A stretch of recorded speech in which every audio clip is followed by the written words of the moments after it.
जगन्नाथ की कहानी भगवान श्री कृष्ण से जुड़ी है, जिसमें मालवा के राजा इंद्रद्युम्न को स्वप्न में नीलमाधव श्री कृष्ण के दर्शन हुए और उन्होंने मूर्ति बनाने का प्रयास किया, लेकिन विश्वकर्मा देवताओं के शिल्पकार की शर्त तोड़ने पर मूर्तियां अधूरी रह गईं, जिससे जगन्नाथ, बलभद्र और सुभद्रा की प्रसिद्ध अधूरी मूर्तियां बनी, जो भक्तों के अटूट प्रेम और आस्था का प्रतीक हैं और जिनकी रथ यात्रा हर साल निकाली जाती है। एक, राजा इंद्रद्युम्न और नीलमाधव। मालवा के राजा इंद्रद्युम्न, जो भगवान विष्णु के भक्त थे, ने स्वप्न में नीलमाधव श्री कृष्ण के दर्शन किए और उन्हें खोजने के लिए विद्यापति को भेजा। विद्यापति को नीलमाधव के दर्शन हुए, लेकिन जब राजा इंद्रद्युम्न वहां पहुंचे तब तक भगवान अंतर्ध्यान हो चुके थे और आकाशवाणी हुई कि वे एक विशेष रूप में प्रकट होंगे।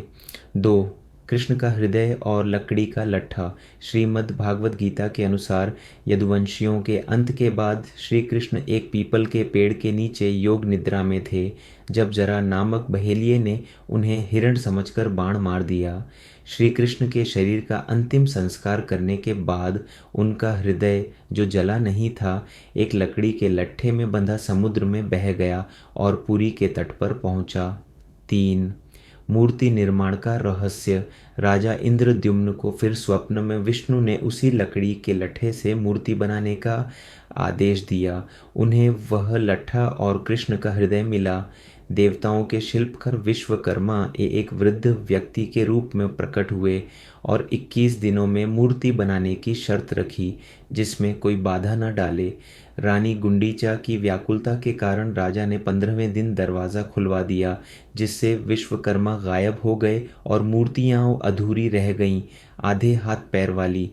4, अधूरी मूर्तियों की स्थापना और जगन्नाथ। राजा को पश्चाताप हुआ, लेकिन ब्रह्मा ने उन्हें इसी अधूरी अवस्था में मूर्तियों को स्थापित करने को कहा। तब से जगन्नाथ श्री कृष्ण, बलभद्र उनके भाई और सुभद्रा उनकी बहन की ये अधूरी मूर्तियां पुरी के मंदिर में स्थापित हैं, जो भक्तों की भक्ति और ईश्वर के प्रति समर्पण को दर्शाती हैं। 5, नवक्लेवर और रथ यात्रा। हर 12 साल में नवक्लेवर उत्सव होता है, जिसमें पुरानी मूर्तियों से ब्रह्म पदार्थ श्री कृष्ण का हृदय निकालकर नई मूर्तियों में स्थापित किया जाता है। हर साल आषाढ़ मास में भगवान जगन्नाथ, बलभद्र और सुभद्रा की विशाल रथ यात्रा निकाली जाती है, जिसमें वे अपनी मौसी के घर गुंडीचा मंदिर जाते हैं। यह कहानी भगवान के भक्त वत्सल स्वरूप और मानवीय भावनाओं जैसे अधीरता से जुड़ी है, जिससे जगन्नाथ मंदिर की कई अनोखी परंपराएं शुरू हुईं, जैसे जगन्नाथ जी को पान खिलाना और यमराज का उनके मंदिर की सीढ़ियों पर वास होना।